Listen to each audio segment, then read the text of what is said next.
Minggu ini kita umat Islam diingatkan kepada satu peristiwa besar yang pernah terjadi dalam sejarah perkembangan Islam, yaitu peristiwa diturunkannya kitab suci Al-Quran, atau yang populer dengan peristiwa Nuzulul Quran.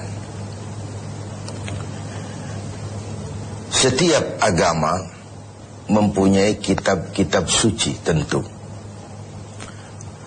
Orang Yahudi punya kitab Taurat. Orang Nasrani punya kitab Injil. Orang Hindu punya kitab Weda. Orang Buddha punya kitab Tripitaka. Pengikut Zoroaster, agama Majusi, punya kitab Zen Avesta. Dan kita umat Islam oleh Allah Subhanahu wa ta'ala diberikan Al-Quranul Karim. Mengapa kita yakini Quran sebagai kitab suci? Paling kurang karena 3 hal. Pertama, sampai dengan hari ini tidak seorang pun yang mampu membuat satu kitab seperti Al-Quran ini. Bahkan janganlah satu kitab, satu surah sekalipun, bahkan satu ayat sekalipun. Sebuah kitab dinamakan suci kalau dia bebas dari intervensi manusia. Kalau memang Al-Quran adalah buatan seorang yang bernama Muhammad, yang Muhammad mampu melakukannya, orang lain juga tentu akan mampu. Barangkali belum pernah ada yang mencoba. Sudah. Bahkan Al-Quran sendiri memberikan tantangan. Wa in kuntum fi raibim mimma nazzalna ala abdina fa'tu bi suratin min misli. Jikalau kamu ragu terhadap Al-Quran yang kami turunkan kepada hamba kami Muhammad, kalian anggap itu bikinan Muhammad saja, coba kau buat satu surah saja semacam Al-Quran ini. Tak mampu kamu sendiri, wada'u syuhada'akum, ajak teman-teman kamu secara bersama-sama, buat satu surah saja semacam Al-Quran ini. Pernah ada yang mencoba membuat satu surah dengan gaya bahasa surah Al-Fil. Al-Fil wa mal-fil wa ma adraka mal-fil lahu khurtumun tawil wa lahu zail. Gajah, apakah gajah itu? Tahukah kamu apa itu gajah? Dia punya belalai dan dia punya ekor yang panjang. Kalimatnya sudah berbentuk syair, tapi isi jauh panggang dari api. Karena yang namanya gajah, tidak perlu turun surah seperti itu pun orang ngerti kalau gajah mesti punya belalai dan mesti punya ekor. Jadi isi jauh panggang dari api. Surah semacam Al-Fil tadi dibuat oleh Musailamah Al-Kadzab. Dan masyarakat Quraisy memang kaya sekali dengan penyair, dengan pujangga, dengan sastrawan. Sehingga tiap tahun di pasar namanya Ukaz dipertandingkan syair-syair yang hebat-hebat itu. Pemenangnya digantungkan syairnya di dinding Ka'bah. Sudah dicoba itu. Pada sisi lain kita melihat bahwa gaya bahasa hadis tidak sama dengan gaya bahasa Al-Quran. Kalau memang Al-Quran bikinan Nabi Muhammad, tentu saja bahasa Al-Quran sama dengan bahasa hadis. Ternyata jauh sekali. Jadi Al-Quran isi dan redaksi langsung dari Allah Subhanahu wa ta'ala. Sedangkan hadis isi dari Allah, redaksi dari Nabi Muhammad sallallahu alaihi wasallam. Ini yang pertama. Yang kedua, kita yakini Quran sebagai kitab suci karena ajarannya sesuai dengan fitrah manusia. Secara logika bisa kita terima tentu. Allah pencipta manusia. Allah tahu benar batas kemampuan maksimal yang dimiliki oleh manusia. Karena itu kitab suci yang diturunkan untuk manusia tentu sesuai dengan fitrah manusia itu sendiri. Sama dengan pabrik mobil di Jepang bikin mobil namanya Toyota. Seiring dengan itu dia keluarkan buku panduan tentang mobil Toyota itu. Mobil ini namanya Toyota, kecepatan maksimal sekian ratus kilometer per jam, bahan bakarnya ini, kalau rusak memperbaikinya begini, onderdilnya ini. Karena pabriknya lah yang membuat mobil, pabriknya juga yang mengeluarkan buku petunjuk, tentu saja buku itu sesuai benar dengan mobilnya. Lalu tidak mungkin juga kita punya mobil Toyota rusak, kita perbaiki dengan buku panduan yang dikeluarkan oleh pabrik mobil Fiat misalnya. Tentu saja tidak cocok. Begitulah manusia. Jikalau dia ingin baik, jikalau dia ingin mencapai sukses dunia dan akhirat nanti, dia harus menggunakan buku petunjuk yang diturunkan oleh yang bikin manusia.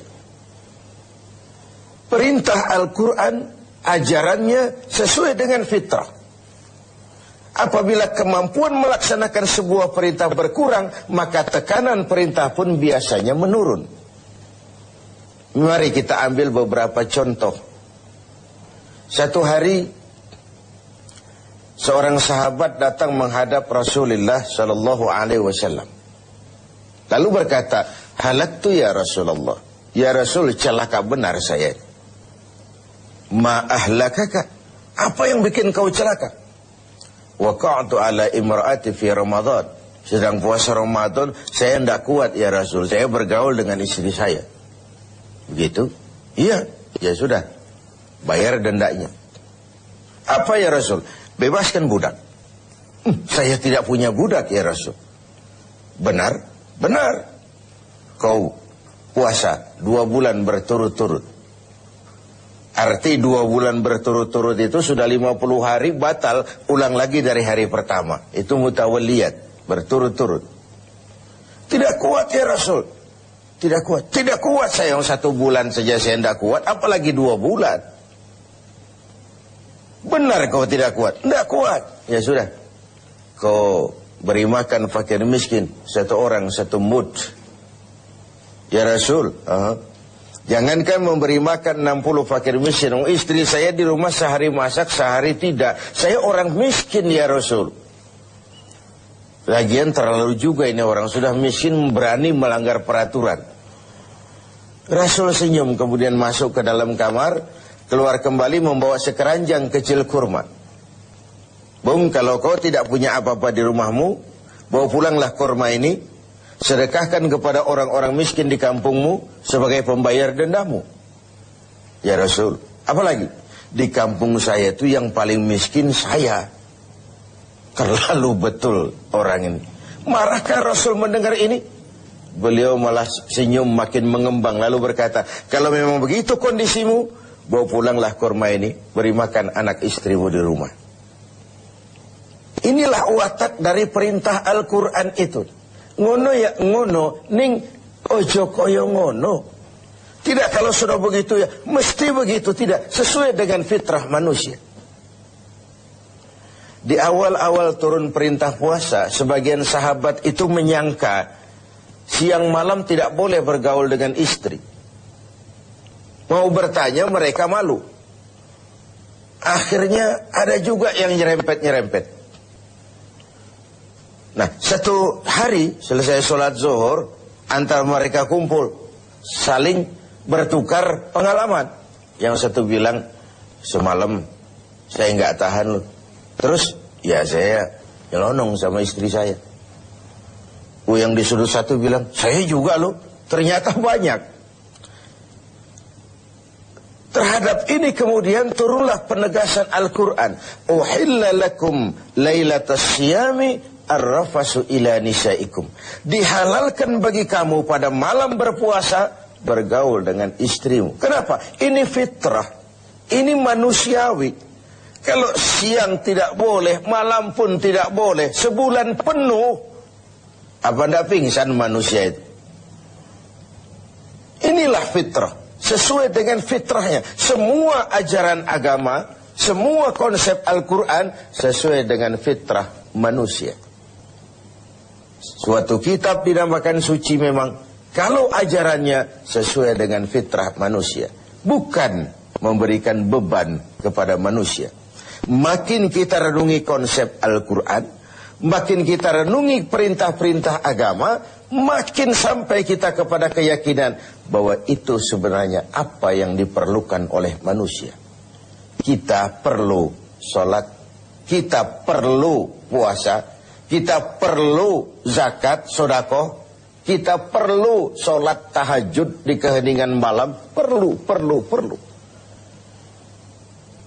Kalau agama sudah merupakan needs, kebutuhan, keperluan dalam hidup kita, maka tidak ada lagi beban dalam melaksanakannya. Selama ini kan kita masih pada tahapan, saya wajib sholat, saya wajib sedekah, saya wajib haji. Tapi kalau sudah saya perlu, dengan merenungi kenapa kita sujud, kenapa kita bersedekah, apa manfaat yang kita peroleh dari melaksanakan ibadah haji, kita akan sampai kepada ini adalah needs. Pada saat itu, pelaksanaan ajaran agama tidak lagi akan menjadi beban, tapi akan kita laksanakan dengan sepenuh hati, karena dalam kita sujud kepada Allah, disitulah tingkat keperluan hidup kita. Puasa, zakat, infak, sedekah, dan begitu seterusnya. Pemirsa TV7 yang berbahagia. Yang ketiga, kita yakini Quran sebagai kitab suci karena isinya tidak saling bertentangan. Bagaimana mungkin sebuah kitab suci ajarannya saling kontroversi, isinya saling simpang, saling silang. Di satu ayat dia ajarkan Tuhan Esa, di lain ayat dia ajarkan Tuhan tiga. Bagaimana kitab suci bisa saling silang seperti ini?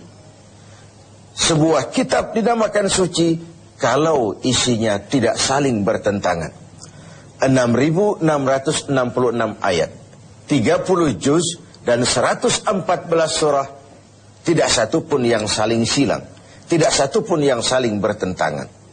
Oleh karena itu, dengan memperingati turunnya Al-Quran, mari kita banyak membacanya. Dan membaca adalah pengantar untuk bisa mengerti dan memahami. Sedangkan mengerti dan memahami adalah pengantar untuk bisa mengamalkannya dengan sebaik-baiknya. Hanya jikalau kita membaca, kita mengerti. Hanya jikalau kita mengerti, kita bisa mengamalkannya dengan sebaik-baiknya.